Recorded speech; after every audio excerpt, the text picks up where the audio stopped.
اس کو بھی امراض قلب ہے یا آپریشن ہو چکا ہے. ویسے اور بھی بہت سے امراض میں اس ترمذی شریف کی حدیث ہے، اس میں اس کلمہ کے پڑھنے کا بہت اجر و ثواب ہے، اور یہ اللہ تبارک و تعالیٰ کے خزانوں میں سے خزانہ ہے.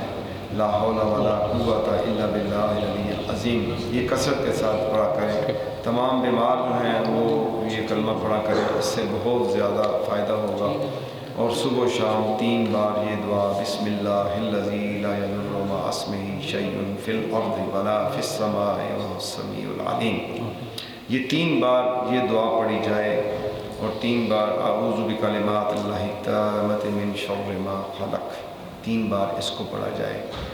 یا اللہ یا سلام، یا اللہ یا سلام، یا اللہ یا سلام. اس کا ورد کیا جائے تو بیماری سے نجات ملتی ہے، اللہ کرم کرتا ہے. اور بالخصوص جب بیماری آئے تو اللہ تبارک و تعالیٰ کے سامنے توبہ و استغفار کی جائے. رب اغفر وارحم وانت خیر الراحمین. استغفر اللہ تعالی ربی من کل ذنب واتوب الیہ. لا الہ الا انت سبحانک انی کنت من الظالمین.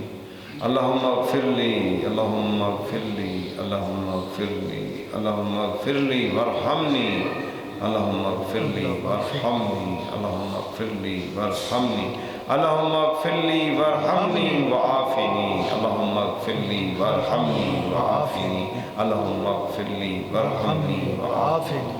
استغفر اللہ، استغفر اللہ، استغفر اللہ، استغفر اللہ، استغفر اللہ. یہ توبہ کے بہت مختصر سے سیغے میں نے بتائے ہیں. ان میں سے کسی کو بھی اپنا لیں، اس کا ورد کریں توبہ کے طرف جانے کے لیے، اور اپنی زبان میں بھی اللہ سے معافی مانگتے ہیں. بس مالک کرم کرے گا انشاءاللہ.